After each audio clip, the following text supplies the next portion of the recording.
Hello everyone, সবাই কেমন আছেন? আমি প্রিয়া, দীপ্রিয়া ডেইলি লাইফ চ্যানেলে আপনাদের সবাইকে স্বাগত জানাই। আজকে শুক্রবার আর এখন বাজে হচ্ছে 10টা মতো। আমি এখন দুপুরে রান্না বসাচ্ছি, ডিম দিয়ে আলু দিয়ে বিরিয়ানি বানাবো। তো এখন ডিমটাকে সেদ্ধ করতে বসিয়ে দিচ্ছি। তারপর কাজগুলো বাদবাকি করে নেব, যেমন আলু ছাড়ানো, তারপর মশলাগুলো করে নেব আর চালটাকে ভিজিয়ে রেখে দেবো। তো এদিকে ডিমটা আমার ফুটেই এসছে, চালটাকে ততক্ষণ ভিজিয়ে নিচ্ছি।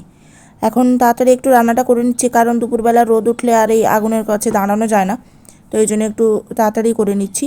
ধুয়ে নিয়েছি চালটা, এবার ঢাকা দিয়ে কিছুক্ষণ রেখে দেবো, প্রায় 30 মিনিট মতো। আর এদিকে ডিমের খোসাগুলো ছাড়িয়ে নিচ্ছি।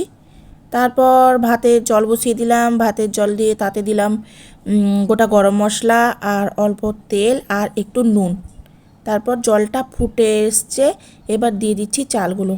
কম করেই বানাচ্ছি, কারণ দুজন খাবো, দীপক আর আমি। মিঠি হয়তো একটু খাবে, কারণ ঝাল তো ও খেতে পারে না।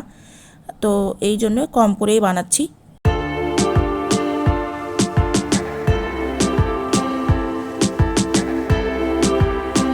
হয়ে গেছে ভাতটা প্রায় 90% মতো। এবার ছেঁকে আমি রেখে দিচ্ছি, জলটা যাতে এক্সেস জলটা যাতে ঝরা হয়ে যায়। তারপর আমি বেরেস্তাগুলোকে ভেজে নিচ্ছি। ঘরোয়াভাবে নর্মালভাবে হলেও একটু বিরিয়ানিতে বেরেস্তা না হলে ভালো লাগে বলুন? কিছুক্ষণ নাড়াচাড়া করার পর বেরেস্তাটাও ভাজা হয়ে গেছে, এবার তুলে নিচ্ছি। সেই তেলে এবার আলু আর ডিমটাকে ভেজে নেব।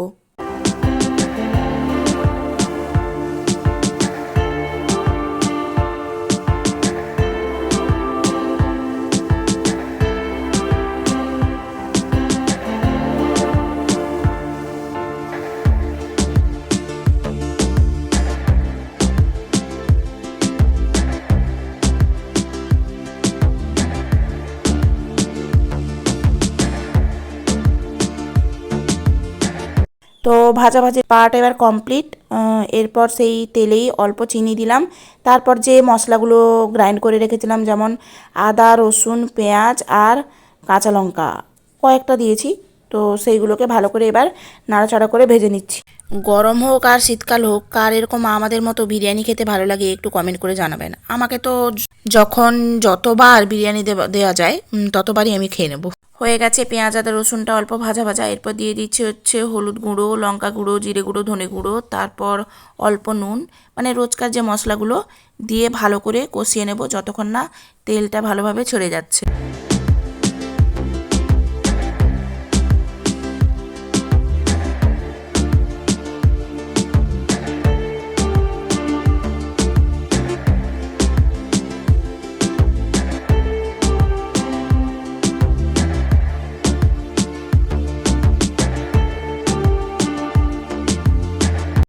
হয়ে গেছে মশলাটা কিছুক্ষণ কষানো, তারপর দিয়ে দিচ্ছি হচ্ছে বিরিয়ানি মশলা, যাতে গন্ধটাও আসে আর একটু টেস্টটাও ভালো হয়।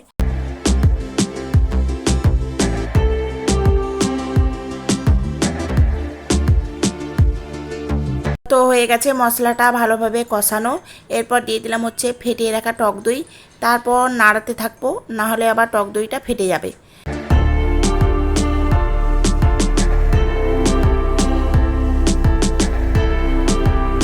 তো টক দইটার সাথে মশলাটাকে কিছুক্ষণ কষানোর পর দিয়ে দিলাম হচ্ছে আলু আর ডিমটাও দিয়ে ভালো করে ফুটিয়ে নেব। তো আলু আর ডিমটাকে মশলার সাথে একটু নাড়াচাড়া করে নিচ্ছি। এরপর এতে আমি একটু জল দেব, কারণ আলুগুলোকে তো আমি আলাদা করে সেদ্ধ করিনি। তো সেই জন্যই আলুগুলো সেদ্ধ করার জন্য একটু পরিমাণ মতো জল দেব। আজ থেকে কিছু বছর আগেও যখন আমরা কলেজে পড়তাম, তখনকার এইসব রান্নাগুলো তো একমাত্র রেস্টুরেন্ট ছাড়া আর কোথাও পাওয়ার আশাই ছিল না। আর এখন এত কুকিং চ্যানেল, এত চ্যানেল হয়েছে ইউটিউবে এইসব রান্নাগুলো, আর এত সহজ পদ্ধতিতে দেখায়। তো সেই শব্দগুলোতে এখন এগুলো আমাদের রান্না করেও। এটা কি, এটা কি?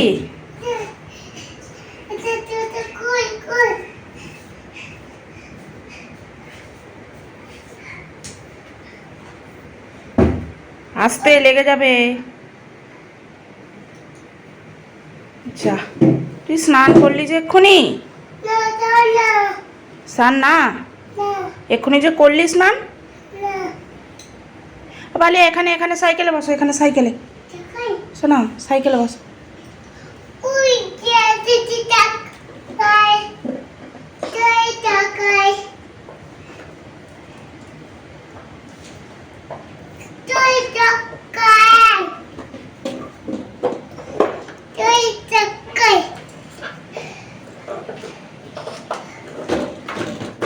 হয়ে গেছে আমার বিরিয়ানিটা। জানেন, অ্যাকচুয়ালি আমি যখন ভাপে বসাচ্ছিলাম তখন না ক্যামেরাটা অন করতেই ভুলে গেছি।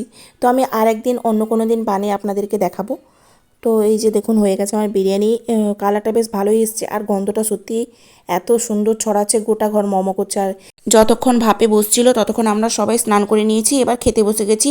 এই যে আজকে আমাদের লাঞ্চের মেনু বিরিয়ানি আর রায়তা। আলু আলু আলু আলু আলুও সিদ্ধ ভালো হয়ে গেছে। হয়ে গেছে তো? ঠিক আছে, খাও, এবার আমিও খাই। বেবি কিরকম হয়েছে দেখি? মিঠি কিরকম হয়েছে বলে দাও, এরকম বলে দাও। মিঠি এরকম বলো। ও খা খা।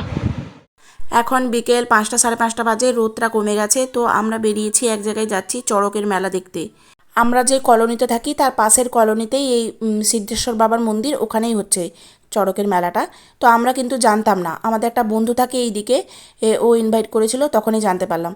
তো আমি ভেবেছিলাম কি যে শেষ হয়ে গেছে, কারণ আপনারা জানেন যে দীপক আসে 5টার সময়।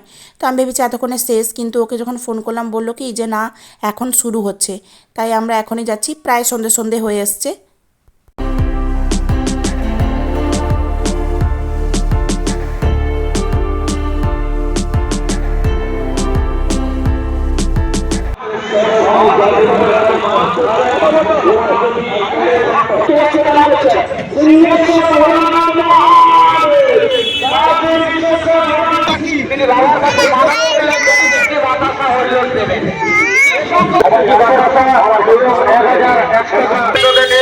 মন্দিরে প্রবেশ করছে, চরণ মেলায় আসবে, চরণ মেলায় উঠবে, হতাশা হরিণ করবে,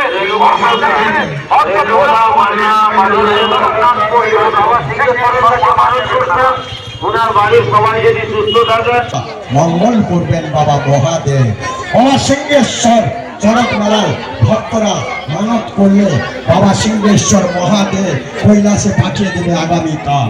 35 সালে সেই ভক্তের নাম আমরা প্রচার করব। যারা বাবার মন্দিরে মানত করছেন, ওনার যদি শরীর সুস্থ থাকে, ভালো থাকে, তাহলে আগামী বছর মায়ের এই নবনির্মিত মন্দিরের জন্য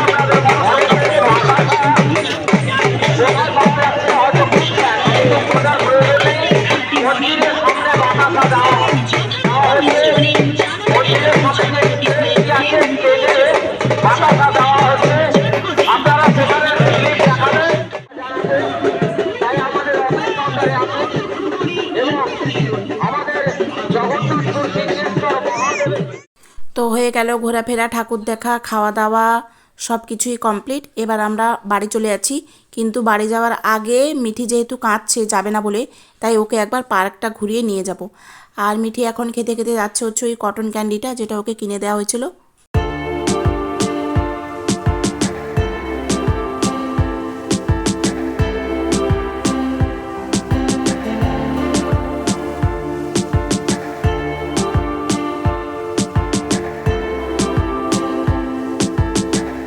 এসে গেছি আমরা পার্কে কিছুক্ষণ বসবো, তারপর চলে যাব। আর মিঠিকে এইদিকে ওর পাপা হাত মুখটা মুছে দিচ্ছে, কটন ক্যান্ডি খেতে খেতে একেবারে মুখ ঠোঁট হাত সব গোলাপি করে ফেলেছে। মিঠি এখন দোল করছে আর আমি বসছি হচ্ছে ওই স্লিপারে। পার্কে আজকে বেশি কেউ নেই, দেখলাম হাতে গোনা কয়েকজনই রয়েছে। আর এই যে দীপক, এটা কি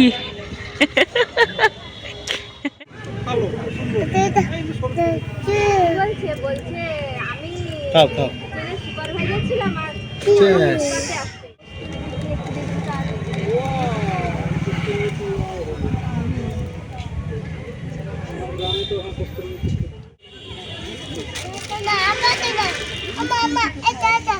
দাও, ঠিক আছে তুমি সেটা খেয়ে নাও, তারপরে একসাথে ফেলবে। খেয়ে না, খেয়ে না।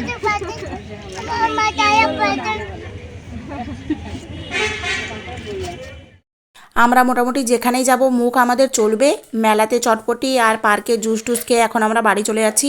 আর মিঠি এই যে বদমাশি করছে, কারণ ও পেছনে দাঁড়িয়ে দাঁড়িয়ে যাবে। তো বাড়ির কাছাকাছি আমরা যেহেতু চলে এসেছি, তাই আমরা আর ওর কোনো কথার গুরুত্ব দিচ্ছি না। একেবারে বাড়ি পৌঁছাই, তারপর দেখা হচ্ছে। এসে গেছি বাড়ি, অনেকটা সময় পেরিয়ে গেছে, চেঞ্জ ফেঞ্জ করে নিয়েছি, এবার রাতের ডিনার বানাতে এসেছি। তো দুপুরে যেহেতু আমরা একটু রিচ খেয়েছি আর বাইরে টুকটাক খাওয়া হয়েছে, সেই জন্য আজকের রাতের ডিনার হচ্ছে ব্রেড বাটার। আর দীপকে এরকম রুটির মতো করে সেঁকে দিলে ও খেতে পছন্দ করে, তাই এরকম বানাচ্ছি, আর একটা করে ডিম সেদ্ধ। তো এটাই আমাদের আজকে ডিনার। তো আজকের মতো তাহলে ভিডিওটা এখানে শেষ করছি। সবাই ভালো থাকবেন, আর ভিডিওটা ভালো লাগলে প্লিজ একটা লাইক কমেন্ট করে দেবেন, আর প্লিজ প্লিজ প্লিজ চ্যানেলটাকে সাবস্ক্রাইব করে দেবেন। Thank you so much everyone আমার পাশে থাকার জন্য। আবার দেখাবে নতুন একটা ভ্লগে। বাই।